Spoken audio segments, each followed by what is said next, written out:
लेखन तो सिर्फ भाषा का एकमात्र उद्देश्य लेखन तो नहीं हो सकता, बिल्कुल नहीं हो सकता। भारतीय संविधान में कुल 22 भाषाओं का उल्लेख किया गया है। भाषा के कितने रूप होते हैं? भाषा के 3 रूप होते हैं। भाषा यानी हम लोग जिसको हम लोग मुंह से बोलते हैं और कानों से सुनते हैं। बोलिएगा कि राजभाषा सर, हिंदी तो राष्ट्रीय भाषा है।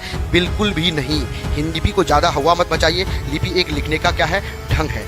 और हम आपसे वादा करते हैं हर एक टॉपिक्स को डिटेल में एमसीक्यूज के साथ आपके मन मस्तिष्क में उतारना हमारा कर्तव्य है। याद कर लीजिए, हिंदी, संस्कृत, मराठी, नेपाली, हिंदी, संस्कृत, मराठी, नेपाली सभी के लिए देवनागरी, इसको रोमन लिपि में लिखा गया है। लेकिन ये भाषा हिंदी है, यानी हम किसी भी भाषा को किसी भी लिपि में लिख सकते हैं। सही बात है। और भाषा अभिव्यक्ति है, बिल्कुल राइट आंसर। ये चांद लगाने के लिए हम आपके साथ हमेशा हैं, एग्ज़ाम के साथ भी और एग्ज़ाम के बाद भी। हेलो एवरीवन, स्वागत है आपका आपके अपने चैनल ऑनलाइन इंस्पायर्ड विज़न में।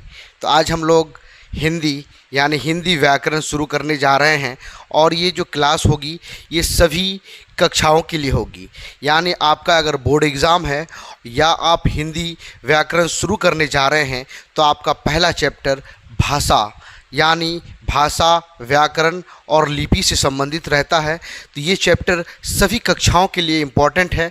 ये चैप्टर आप देखिएगा, इसमें हम एमसीक्यूज़ भी लेकर आए हैं जो आपके स्टैंडर्ड के हिसाब से भी मतलब मैनेज किया गया है। तो आप इस वीडियो को पूरा देखिएगा। सीधी बात, नो बकवास। क्लास शुरू किया जाए तो वीडियो को लाइक और चैनल को सब्सक्राइब ज़रूर कीजिएगा। तो देखिए, ये चैप्टर आपका भाषा से रिलेटेड है। यानी भाषा किसे कहते हैं? भाषा संप्रेषण का एक माध्यम है, यानी कम्युनिकेशन का एक माध्यम है, जरिया है। आप कम्युनिकेशन या संप्रेषण किसे कहते हैं? यानी अपने विचारों को, अपने मन के भाव को जब हम लोग दूसरे पर प्रकट करते हैं तो वो संप्रेषण कहलाता है। यानी बातचीत करते हैं तो हम संप्रेषण करते हैं, यानी कम्युनिकेशन करते हैं। तो अब यहाँ पे लिखी हुई है कि भाषा यानी भाषा संप्रेषण का एक साधन है। भाषा संप्रेषण का एक साधन है यानी जरिया है, अर्थात जिसके मदद से हम अपने विचारों का आदान प्रदान करते हैं। जिसके मदद से हम क्या करते हैं? अपने विचारों का आदान प्रदान करते हैं। हमारे मन मस्तिष्क में क्या चल रहा है दूसरों को पहुंचाना और दूसरे की सुनी हुई बातों को अपने अंदर मतलब कि समझना, यही भाषा है। यानी भाषा से हम क्या करते हैं? अपने अभिव्यक्ति को दूसरों पर प्रकट करते हैं, जाहिर करते हैं। तो भाषा जो है, भाषा शब्द की उत्पत्ति जो हुई है वो भाष्य धातु से हुआ है, जिसका अर्थ होता है बोलना, जिसका अर्थ होता है बोलना या कहना, जिसका अर्थ होता है बोलना या कहना। यानी देखिए, भाषा शब्द की उत्पत्ति भाष्य धातु से हुई है, जिसका अर्थ होता है कहना या सुनना। यानी भाषा में ध्वनियाँ सार्थक होती है। जब हम लोग भाषा का बात करें तो भाषा में ध्वनियाँ सार्थक होती है, यानी उसका कोई ना कोई अर्थ होता है, कोई मीनिंग जरूर होता है। यानी समाज में होगा, यहाँ पे समाज में उन ध्वनियों का एक निश्चित अर्थ होता है। हम किसी भी लैंग्वेज की बात करें, जब हम लोग अपने मुंह से कुछ साउंड निकालते हैं, यानी कम्युनिकेशन के लिए, बातचीत करने के लिए, अपने विचारों को बोलने के लिए, उसका कुछ ना कुछ अर्थ होता है। किसी का प्रोनाउंसिएशन हो सकता है, जैसे अंग्रेज़ी की बात करें, अब ब्रिटेन में रहने वाले व्यक्तियों का जो प्रोनाउंसिएशन होगा एज़ कम्पेयर टू हिंदुस्तान में रहने वाले व्यक्तियों के प्रोनाउंसिएशन से डिफरेंस होगा। जैसे छोटे बच्चों की बात करें तो वो अपने मन मस्तिष्क में चल रहे विचारों को दूसरे तरीके से प्रकट करते हैं। तो इसी तरीके से उनकी भी ध्वनियों का कुछ ना कुछ अर्थ होता है, बस हम समझ नहीं पाते। यानी भाषा क्या है? भाषा आपका संप्रेषण का एक माध्यम है, यानी कम्युनिकेशन का एक माध्यम है, या फिर विचारों का आदान प्रदान ही भाषा कहलाता है। तो हम लोग भाषा समझ गए। अब हम लोग चलते हैं आगे। यानी देखिए, भाषा के प्रकार, भाषा 3 प्रकार के होते हैं। भाषा 3 प्रकार के होते हैं। क्लास 6, 7, 8 तक तो आपको दो ही प्रकार पढ़ाया जाता है, भाषा के दो ही रूप पढ़ाया जाता होगा, यानी लिखित भाषा और मौखिक भाषा। लेकिन सांकेतिक भाषा का भी अपना अस्तित्व है। आपको अब से सांकेतिक भाषा को अपने ग्रामर में ऐड करना होगा। यानी भाषा के कितने रूप होते हैं? भाषा के 3 रूप होते हैं। क्या क्या? आपके लिखित भाषा, जैसे ये देखिए ये व्यक्ति क्या कर रहे हैं, किसी आर्टिकल्स को या किसी न्यूज़पेपर को पढ़ रहे होंगे। ये भाषा का कौन सा रूप हो गया? ये लिखित भाषा हो गया। यहाँ पे देखिए कुछ मतलब कि आपको पिक्चर्स में दिखाई पड़ रहा होगा, ये कुछ मतलब अपने आप में मतलब कम्युनिकेशन कर रहे हैं, बातचीत कर रहे हैं। तो ये अपने बातचीत में क्या कर रहे हैं? अपने मौखिक अभिव्यक्ति का प्रयोग कर रहे हैं। ये भाषा का मौखिक रूप हो गया, यानी मुंह से अपना बातचीत कर रहे हैं और कानों से सुन रहे हैं। तो ये भाषा का कौन सा रूप हो गया? ये मौखिक हो गया। इसी तरीके से सांकेतिक भाषा, आप न्यूज़ देखते होंगे, न्यूज़ में आपका मतलब कि न्यूज़ एंकर अपने हाथों से इशारा करके समझाना चाहते होंगे। तो ये जो भाषा का रूप होगा, ये भाषा का सांकेतिक रूप होगा। दिव्यांगों के लिए बहुत ही ज़्यादा मतलब कि उपयोगिता इसका किया जाता है। जैसे दिव्यांग मतलब कि जिसको कोई अपाहिज है या गॉड गिफ्टेड उनके शरीर में कुछ प्रॉब्लम्स है, वो बोलचाल नहीं कर सकते, तो वो मतलब कि अपने इशारों से ही अपने बातचीत को करते हैं। इनका भी मतलब कि ट्रेनिंग किया जाता है। ये सांकेतिक भाषा का रूप है। अब अगर हम लोग बात करें कि इसमें भाषा का मुख्य उद्देश्य क्या होता है, ये क्वेश्चन आपके लिए है। तो भाषा का मुख्य उद्देश्य क्या होता है? क्या मनोरंजन करना होगा? तो बिल्कुल नहीं। सिर्फ भाषा का ये मतलब कि उद्देश्य नहीं है कि मनोरंजन करना। बिल्कुल भाषा से हम लोग मनोरंजन करते हैं, लेकिन एकमात्र उद्देश्य नहीं है लेखन। तो सिर्फ भाषा का एकमात्र उद्देश्य लेखन तो नहीं हो सकता, बिल्कुल नहीं हो सकता। अगर हम बोले स्मरण करना यानी मेमोराइज करना, याद करना, तो भाषा से हम सिर्फ एकमात्र उद्देश्य नहीं निकालते। भाषा का उद्देश्य होता है संप्रेषण यानी कम्युनिकेशन करना। यानी इसमें निहित सारे बातें हैं, मतलब कि सारी की सारी बातें इसमें निहित है, इसमें शामिल है संप्रेषण में। इसमें सभी बातें आ जाती है। तो ये आंसर आपका सही हो जाएगा। चलते हैं हम लोग नेक्स्ट क्वेश्चन को देखने के लिए कि भाषा के माध्यम से क्या संभव होता है।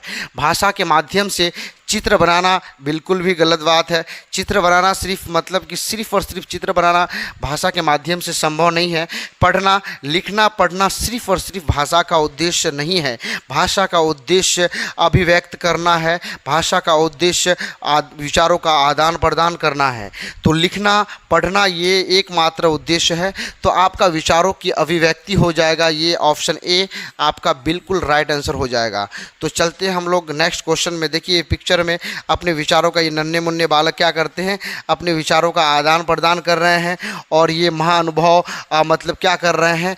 किसी न्यूज़पेपर या किसी आर्टिकल्स को पढ़ रहे हैं और मुस्कुरा रहे हैं। तो यानी विचारों का आदान प्रदान यहाँ पे हो रहा है। चलते हैं हम लोग नेक्स्ट क्वेश्चन पर। तो नेक्स्ट क्वेश्चन क्या है कि लिखित भाषा का प्रयोग मुख्यतः किस में होता है? यानी हम लोग जो लिखित भाषा यानी पढ़ते हैं और लिखते हैं, इसका प्रयोग किस में होता है? यानी संवाद में होता है, यानी बातचीत में होता है। देखिए दूसरा ऑप्शन क्या है? रेडियो वार्ता में होता है।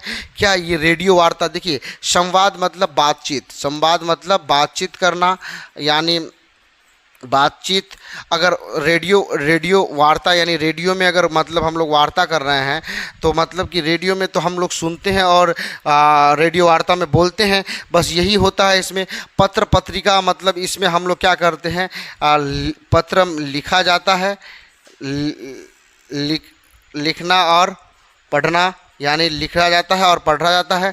और इसी तरीके से टेलीफोन वार्ता में तो हम लोग सिर्फ और सिर्फ क्या करते हैं?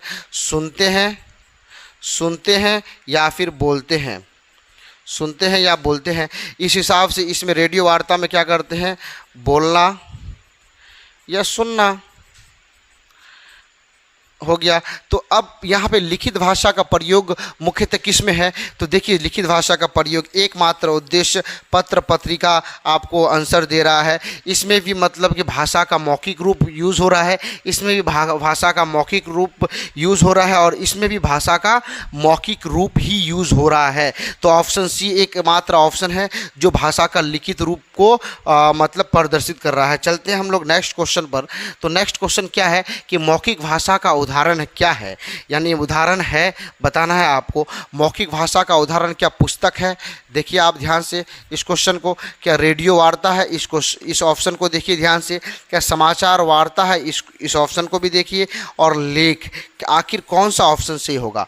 तो आप इस क्वेश्चन को देखिए और कमेंट बॉक्स पर सारे क्वेश्चन का आप आंसर बताइए कि मतलब कि कौन सा आंसर किसका मतलब सही है, और वीडियो को लाइक ज़रूर कीजिएगा। तो मौखिक भाषा का उदाहरण क्या है? मौखिक भाषा यानी हम लोग जिसको हम लोग मुंह से बोलते हैं और कानों से सुनते हैं, यानी पुस्तक। क्या करते हैं पुस्तक में? तो हम लोग क्या करते हैं, पढ़ते हैं और राइटर उस पुस्तक को लिखते हैं। बस इसमें लिखना और पढ़ना हो रहा है। रेडियो वार्ता में क्या हो रहा है? रेडियो वार्ता में मतलब वही चीज़ कि रेडियो वार्ता में बोला जाता है और सुना जाता है। तो ये भी मतलब कि कौन सा हो गया? ये मौखिक रूप हो गया। समाचार वार्ता में क्या होता है? समाचार पत्र को पढ़ा जाता है और लिखा जाता है। ये भी मतलब कि लिखित रूप हो गया। ये लेख में क्या हो गया? इसमें लिखा जाता है और पढ़ा जाता है। यानी एकमात्र मौखिक भाषा का अभिरूप मतलब कि मौखिक भाषा का एकमात्र अगर ऑप्शन देखिएगा तो रेडियो वार्ता आपका आंसर हो जाएगा। क्या हो जाएगा? रेडियो वार्ता। ये रेडियो वार्ता आपका आंसर हो जाएगा। रेडियो में जो वार्तालाप कर रहे हैं वो बोलते हैं, तो ये बोलना और सुनना कौन सा रूप हो गया? बोलना और सुनना कौन सा रूप हो गया? भाषा का मौखिक रूप। मौखिक रूप, और ये भाषा का मौखिक रूप हो गया। बिल्कुल आपको मालूम होगा। और इसी तरीके से अगर हम बोलेंगे कि पढ़ना और लिखना कौन सा रूप हो गया? भाषा का लिखित रूप हो गया। लिखित रूप हो गया। तो ये आपका मतलब कि बिल्कुल हो गया। चलते हैं हम लोग नेक्स्ट टॉपिक्स पर। भारतीय संविधान में निहित भाषाएं। भारतीय संविधान में कुल 22 भाषाओं का उल्लेख किया गया है, और भारतीय संविधान में जो ये 22 भाषाओं का उल्लेख है, ये भारतीय संविधान के अनुच्छेद 343 से 351 तक भाषा रिलेटेड प्रावधान दिया गया है। और ये जो मतलब कि भाषा का जो प्रावधान है 343 से लेकर के 351 अनुच्छेद तक भाषाओं का प्रावधान है। और इसी में देखिएगा, इसी में हिंदी को 343वें अनुच्छेद में हिंदी को क्या बोला गया है? हिंदी को राज्य भाषा बोला गया है। अब आप बोलिएगा कि राज्य भाषा सर, हिंदी तो राष्ट्रीय भाषा है। बिल्कुल भी नहीं। हिंदी यानी हमारे देश का राष्ट्रीय भाषा नहीं है। हिंदी हमारे देश का राज्य भाषा है, यानी राज्य भाषा है। अब राष्ट्रीय भाषा मतलब कि पूरे देश ऑल ओवर इंडिया का जब एक भाषा हो तो उसको हम लोग राष्ट्रीय भाषा बोलते हैं। लेकिन ये हिंदी राष्ट्रीय भाषा नहीं, हिंदी राज्य भाषा है। तो राज्य भाषा है। और इंग्लिश को अंग्रेजी को सहराज्य भाषा कहा जाता है। अंग्रेजी को सहराज्य भाषा कहा जाता है। अंग्रेजी सहराज्य भाषा, हिंदी आपका राज्य भाषा। तो हिंदी राजभाषा हो गया और अंग्रेजी सहराज्य भाषा हो गया। तो अब हम लोग देखते हैं कि भारतीय संविधान में 22 भाषाओं को सम्मिलित किया गया है। बिल्कुल, इसमें पहले 18 भाषाओं का उल्लेख था, और 2003 ईस्वी में और मतलब कि 4 भाषाओं को ऐड कर दिया गया 2003 ईस्वी में। और ये लगभग मतलब कि 92वें संशोधन में किया गया, यानी संविधान का 90 संशोधन मतलब 91 संशोधन हो चुका था, और 92वां संशोधन में ये 4 भाषाओं को ऐड कर दिया गया, यानी बोडो, मैथिली, संथाली और डोगरी। अगर आप बात करेंगे कि नेपाली को कब ऐड किया गया भारतीय संविधान में, भाषा मतलब नेपाली हो गया, कोंकणी हो गया, इसी तरीके से मणिपुरी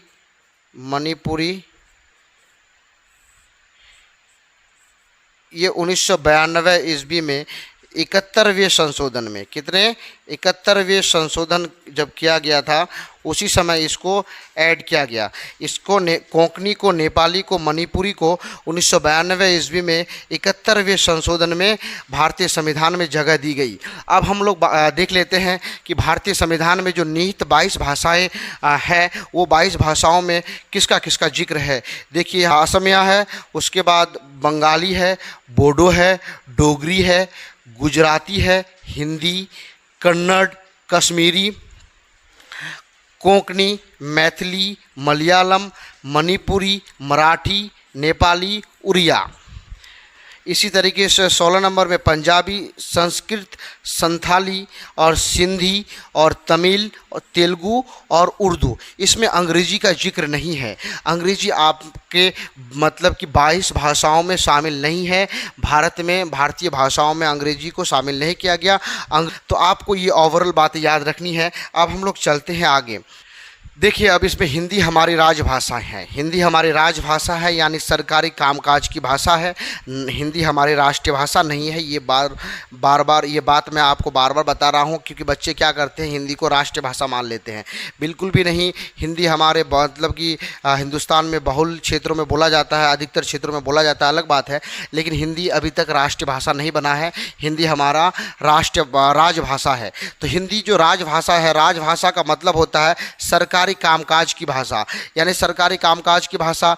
और ये हिंदी दिवस जो मनाया जाता है, हिंदी दिवस, यहाँ पे एक आपका एमसीक्यूज बनेगा कि हिंदी दिवस कब मनाया जाता है।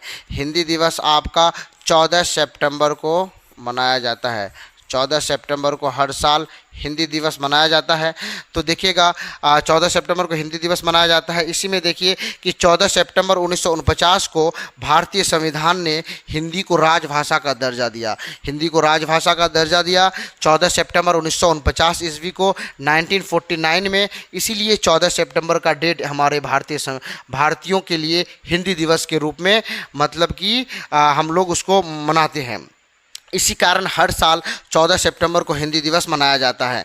बिल्कुल भी हम लोग समझ में आ गया। अनुच्छेद 343 के तहत हिंदी को संघ की मतलब कि आधिकारिक भाषा के रूप में, ऑफिशियल लैंग्वेज के रूप में माना गया। कौन सा अनुच्छेद? 343वें अनुच्छेद के तहत हिंदी को संघ यानी भारत राष्ट्र की क्या किया गया? ऑफिशियल लैंग्वेज का दर्जा दिया गया, यानी आधिकारिक भाषा का मान्यता मिला। और इसी तरीके से हम लोग चौथे पॉइंट में चलते हैं कि भारत में कोई राष्ट्रभाषा नहीं है।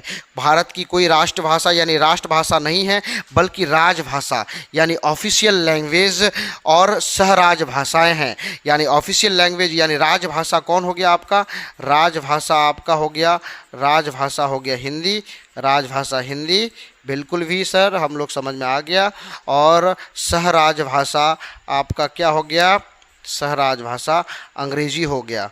बिल्कुल सर, हम लोग को ये भी बात समझ में आ गई। अब यहाँ से हम लोग आगे चलते हैं। सहराजभाषा भी आपको समझ में आ ही गया होगा कि सहराजभाषा अंग्रेजी है और राजभाषा हिंदी है, और राष्ट्रीय भाषा हिंदुस्तान का कोई भी भाषा अभी तक नहीं है।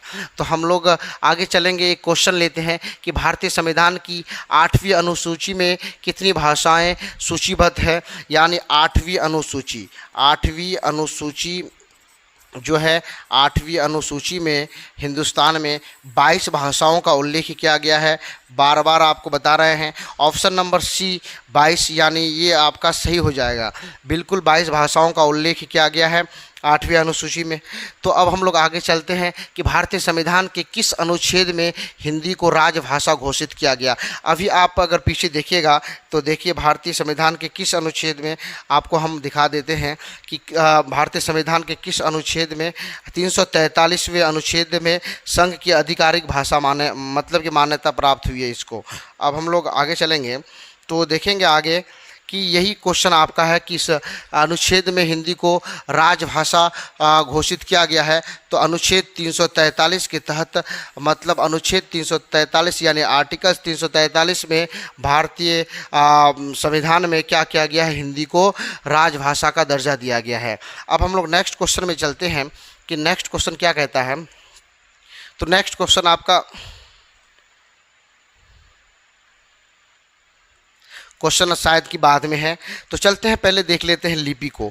अब हम लोग फिर लास्ट में कुछ क्वेश्चंस आपके लिए है, तो फिर क्वेश्चंस को डील करेंगे। सबसे पहले लिपि देख लेते हैं कि लिपि यानी स्क्रिप्ट किसको कहते हैं। लिपि इंग्लिश में ज़्यादा हम लोग को बेहतर लगता है कि स्क्रिप्ट। स्क्रिप्ट मतलब कि यानी लिखने का एक ढंग, लिखने का एक ढंग याद रखिएगा। यानी लिपि को ज़्यादा हवा मत मचाइए। लिपि एक लिखने का क्या है? ढंग है। लिपि क्या है? लेखन का एक ढंग है। लेखन का एक ढंग, या मतलब कि तरीका बोल सकते हैं इसको।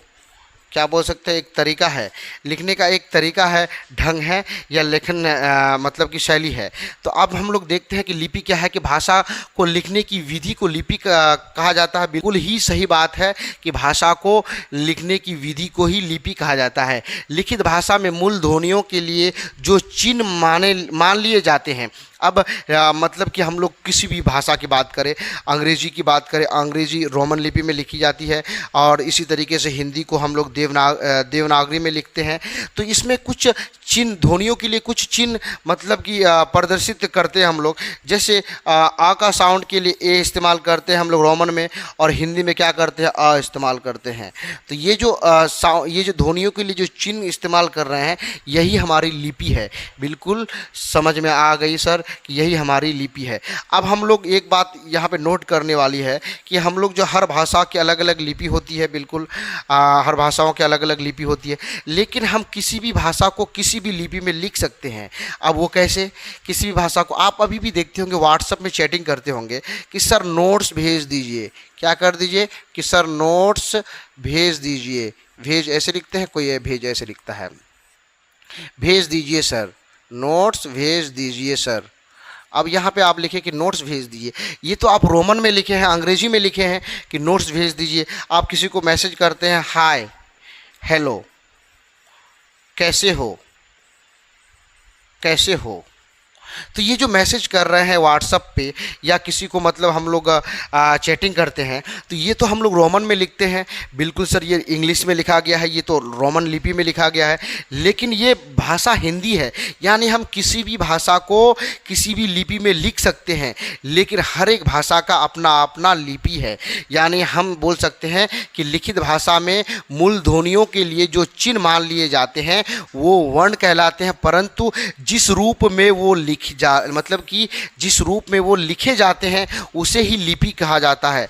मतलब कि पहली बात तो उसको चिन्ह मान लिया जाता है, हर एक ध्वनि का एक एक चिन्ह है। जैसे अ के लिए चिन्ह है, जैसे माँ का साउंड इस्तेमाल करते हैं उसके लिए एम, इंग्लिश में रोमन में एम इस्तेमाल करते हैं, हिंदी में म इस्तेमाल करते हैं। इसी तरीके से उसको मतलब कि ध्वनियों के लिए चिन्ह है, परंतु जिस रूप में वो लिखा जाए, अगर जिस रूप में वो लिखा जाए वही लिपि हो जाएगा। बिल्कुल सर, हम लोग लिपि समझ में आ गया। लिपि एक लिखने का एक ढंग है, और हर एक भाषा का अपना अपना लिपि होता है, परंतु नोट डाउन करने वाली बात है कि किसी भी भाषा को किसी भी लिपि में लिखा जाता है, लिखा जा सकता है। अब हम लोग बात करते हैं कि भाषा और लिपि, यानी देखिए हिंदी के लिए कौन सा लिपि है, देवनागरी। देवनागरी है, और संस्कृत के लिए भी देवनागरी है, और मराठी के लिए भी देवनागरी है, और नेपाली के लिए भी देवनागरी है। यानी आप याद कर लीजिए, हिंदी, संस्कृत, मराठी, नेपाली, हिंदी, संस्कृत, मराठी, नेपाली सभी के लिए देवनागरी। इसको याद करना बहुत ही इजी है। और उर्दू की बात करें तो उर्दू को फ़ारसी या अरबी भी बोला जाता है, फ़ारसी अरबी, फ़ारसी अरबी में उर्दू लिखा जाता है। उर्दू जो है देखिएगा, उर्दू जो है ये आपका दाहिने ओर से बाईं ओर जाया जाता है। उर्दू जो है दाहिनी ओर से बाईं ओर जाया जाता है। आप इंग्लिश को देखिए, हिंदी को देखिए, वो बाईं ओर से दाईं ओर जाया जाता है। तो ये बात यहाँ पे नोट डाउन कर लीजिएगा। तो इसी तरीके से बंगाली की बात करें तो बंगाली बांग्ला में लिखा जाता है, लिपि का नाम है बांग्ला। इसी तरीके से अंग्रेजी रोमन में लिखा जाता है, फ्रेंच भी रोमन में लिखा जाता है, और जर्मन यानी जर्मनी भी जर्मन होगा तो जो वो रोमन में लिखा जाता है। कोंकणी जो हो गया, कोंकणी देवनागरी में लिखा जाता है। और बोडो जो है आपका क्या किस में लिखा जाता है, बोडो नहीं, यहाँ पे पंजाबी होगा। किसमें, पंजाबी जो है वो गुरुमुखी में लिखा जाता है। ये सारे आपके मतलब कि लिए इम्पोर्टेंट है। हमने इसको आपको नोट डाउन करा दिया, अब इसको आप नोट्स कर लीजिएगा। चलते हैं हम लोग आगे अगर बात करें कि लिपि और भाषा में क्या अंतर है, लिपि और भाषा में क्या अंतर, ये क्वेश्चन है। कोई भी अंतर नहीं है, ये गलत बात है। लिपि और भाषा में अंतर नहीं है।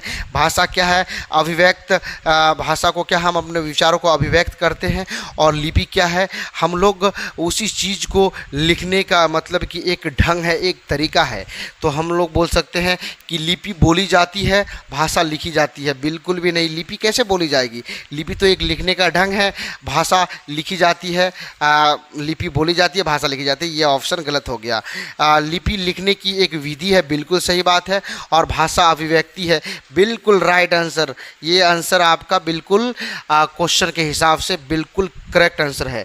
और इसी तरीके से ऑप्शन डी देखिएगा कि लिपि केवल अंग्रेजी में होती है, गलत बात है। लिपि मतलब लिपि सिर्फ अंग्रेजी की होती है, ये कैसी बात है। लिपि सभी भाषाओं का अपना एक लिपि है और किसी भी भाषा को किसी भी लिपि में लिख सकते हैं।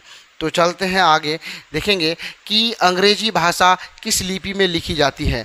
अंग्रेजी भाषा देवनागरी में बिल्कुल भी नहीं, हिंदी के लिए देवनागरी है। और रोमन बिल्कुल रोमन सही आंसर है आपका। हाँ, रोमन अंग्रेजी है, तो रोमन बिल्कुल सही है। देखिए कि गुरुमुखी, इस क्वेश्चन को देखिए कि गुरुमुखी लिपि का उपयोग किस भाषा में होता है। अब वो भाषा का नाम बताना है। भाषा आपका बंगाली नहीं, बिल्कुल बंगाली में बांग्ला इस्तेमाल करते हैं। पंजाबी ऑप्शन सही है, बिल्कुल पंजाबी भाषा में हम लोग गुरुमुखी का प्रयोग करते हैं। अब हम लोग आगे चलेंगे कि बोली क्या है। देखिए बोली आपका एक सीमित क्षेत्र में एक मतलब कि फिक्स एरिया के लिए है, लेकिन जो भाषा है उसका क्षेत्र व्यापक होता है और उसका क्षेत्र बड़ा होता है। तो वही बात है कि बोली क्या है। बोली भाषा के क्षेत्रीय रूप को बोली कहा जाता है। बोली है आपका भाषा के क्षेत्रीय रूप को, मतलब कि भाषा जिस क्षेत्र रूप मतलब किसी सीमित क्षेत्र में जो भाषा का प्रयोग किया जाता है उसी को हम लोग क्या कह देंगे, बोली कह देंगे। बिल्कुल ये छोटे क्षेत्र में बोले जाने वाला भाषा का स्थानीय रूप है। अब हर एक एरिया में देखिएगा, भारत में जगह जगह पर कोश पर लैंग्वेज टोन में बदलाव मिलता है, बिल्कुल मिलता है सर, हर भाषा में। चाहे आप जैसे भोजपुरी का भी अगर बिहार की बात करें तो भोजपुरी में भी मतलब कि थोड़ा सा चेंजेस दिखने को मिलता है आपको हर डिस्ट्रिक्ट में। तो देखिए बोली का जो क्षेत्र रूप है वो सीमित है और भाषा का जो क्षेत्र है वो व्यापक है। इसी तरीके से भाषा क्या होगा, भाषा का क्षेत्र बड़ा होगा। तो हरियाणवी आपको क्या हो गया, राजस्थानी, भोजपुरी, मैथिली, कन्नौजी, छत्तीसगढ़ी, और इसी तरीके से ये सभी क्या है आपका बोलियां हैं। भोजपुरी आपका क्या है, बोली है। मैथिली क्या है, बोली है। कन्नौजी क्या है, ये सब बोली है। इसका क्षेत्र सीमित है। बोला जाता है छत्तीसगढ़ी, जो छत्तीसगढ़ में ही बोला जाता है वह। तो इसी तरीके से भोजपुरी उत्तर प्रदेश, बिहार आदि में बोला जाता है। तो ये एक सीमित क्षेत्र में है। तो हम लोग बात करेंगे व्याकरण। व्याकरण क्या है। अब देखिए हिंदी व्याकरण पढ़ रहे हैं और व्याकरण क्या है, बहुत ही बड़ी बात है। मतलब कि आपको अच्छे से समझना होगा। बिल्कुल आप यहाँ तक अगर पहुँचे हैं तो वीडियो को लाइक और चैनल को सब्सक्राइब करना ना भूलिएगा कि आपका एक लाइक और एक सब्सक्रिप्शन हमको मोटिवेट करता है। कमेंट करके बताइए कि आप यहाँ तक पहुँचे, हमको बड़ी खुशी होगी। तो चलते हैं हम लोग व्याकरण देखने के लिए कि व्याकरण वह शास्त्र है जो हमें शुद्ध बोलना और शुद्ध पढ़ना लिखना सिखाता है।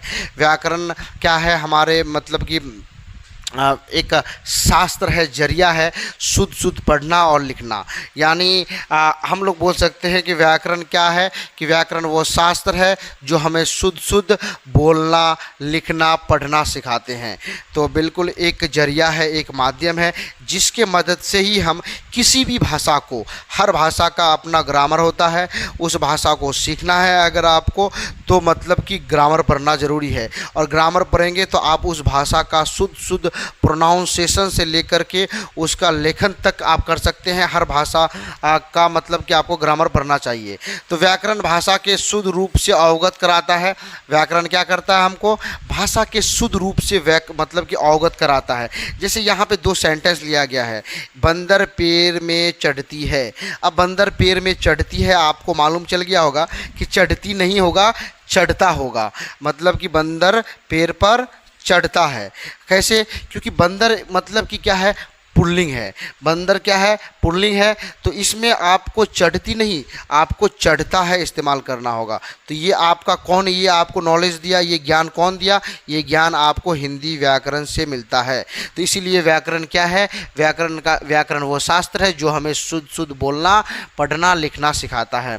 तो अगर हम बोले कि लड़के मैदान में मैदान पर खेलते हैं। अब लड़के मैदान पर खेलते हैं, यहाँ पे लड़के हैं यानी बहुवचन है। एक लड़के की बात नहीं हो रही है, यहाँ पे 2-4 लड़कों की बात हो रही है। बहुवचन है तो मैदान पर खेलते हैं, ये अशुद्ध वाक्य है। तो शुद्ध क्या हो जाएगा, इसलिए बहुवचन है तो यहाँ पे भी बहुवचन होना होगा, और बहुवचन के लिए आप क्या कर सकते हैं, खेलते हैं लगाइएगा वहाँ पे। तो ये दोनों आपको दोनों वाक्य से पता चल गया कि व्याकरण हमको क्या करता है, व्याकरण हमको शुद्ध पढ़ना और लिखना सिखाता है। तो देखिए व्याकरण के लिए, व्याकरण में हमको अलंकार पढ़ना है, वर्ण पढ़ना है, लिंग पढ़ना है, वाक्य पढ़ना है, क्रिया, कारक, सर्वनाम, संज्ञा, वचन, विशेषण, पद, समास, सभी क्या है व्याकरण के ही पार्ट्स हैं। आपको सभी टॉपिक्स बारी बारी से पढ़ाया जाएगा, और हम आपसे वादा करते हैं हर एक टॉपिक्स को डिटेल में एमसीक्यूज़ के साथ आपके मन मस्तिष्क में उतारना हमारा कर्तव्य है, और उस कर्तव्य में हम कभी भी पीछे नहीं हटेंगे। बस उम्मीद करते हैं कि आप हमारे साथ कंधे से कंधे मिलाकर चलिएगा और हमारे बताए गए बातों को फॉलो कीजिएगा, हम पर ट्रस्ट कीजिएगा, और हम आपके लिए दिलो जान से आपके एग्ज़ाम तक, आपके डेस्टिनेशन तक आपको अगर नहीं पहुंचा दिए तो हम मतलब कि चैन से नहीं बैठेंगे। हम आपके लिए तत्पर हैं। आप सिर्फ क्या कीजिए, हमारे वीडियोस को फॉलो कीजिए, इसका नोट्स बनाइए, और इसको बेहतर तरीके से मेमोराइज़ करने के लिए बार बार रिवाइज़ कीजिए। आपका पेपर नहीं होगा, आपका सपनों का पेपर होगा, आपके अपनों का पेपर होगा, और ये जुनून के साथ आपकी तैयारी को चार चांद लगाने के लिए हम आपके साथ हमेशा हैं, एग्ज़ाम के साथ भी और एग्ज़ाम के बाद भी। आपके मार्गदर्शन के लिए ऑनलाइन इंस्पायर्ड विज़न हमेशा खरा है, और जो बच्चे हमसे जुड़े हैं उनको आशा दिलाते हैं कि खराब पहले भी हम अपने बच्चों के साथ थे, और अब भी आपके साथ हैं, इनके साथ हैं, और आगे भी हम सबों के साथ बने रहेंगे। तो मतलब कि आगे देखेंगे कि व्याकरण के अंग या फिर हम लोग भेद। व्याकरण के अंग जो होते हैं वो आपको 4 भेद होते हैं, 4 इसके अंग होते हैं। एक होता है वर्ण विचार, जो हम लोग का नेक्स्ट टॉपिक्स है, वर्ण विचार। इसी तरीके से शब्द विचार और पद विचार, और फिर वाक्य विचार। व्याकरण के कितने भेद होते हैं, 4 भेद होते हैं। आपका वर्ण विचार आप हो गया, शब्द विचार हो गया, पद विचार हो गया, और वाक्य विचार हो गया। अब हम लोग चलेंगे फिर नेक्स्ट टॉपिक्स को देखने के लिए।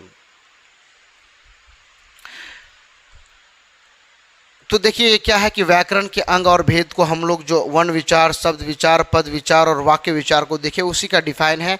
आप देख लीजिए कि एक झलक आप इसको देख लीजिएगा कि वर्ण विचार क्या है। इसके अंतर्गत वर्णों के आकार, उच्चारण व उसका वर्गीकरण तथा उनके मेल से शब्द बनाने के नियम आदि का उल्लेख किया गया है। इसमें आप क्या कीजिएगा, पढ़ेंगे हम लोग प्रोनाउंसिएशन पढ़ेंगे, वर्णों के उच्चारण पढ़ेंगे, उसके बाद देखिएगा इसी का वर्गीकरण किया गया और उनके मेल से शब्द बनाने के नियमों का, यानी हम लोग उनके मेल से, उच्चारण से, उसके वर्णों के आकार से हम लोग क्या करेंगे, शब्द बनाएंगे और सीखेंगे।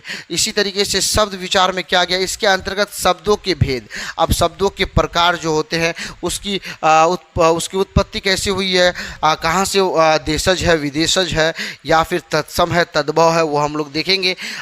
उसके बाद रचना, उसका कंस्ट्रक्शन, उसका बनावट देखेंगे। बनावट की दृष्टि से शब्द के प्रकार, उत्पत्ति की दृष्टि से शब्द के प्रकार हम लोग देखेंगे। ये सभी जो पढ़ेंगे ये शब्द विचार में पढ़ेंगे। ये दोनों ही आपके सिलेबस के लिए वर्ण विचार और शब्द विचार बहुत ज़्यादा इम्पॉर्टेंट है, और यहाँ से भर भर के क्वेश्चन आपके पेपर में पूछा जाता है। फिर देखेंगे पद विचार में क्या है।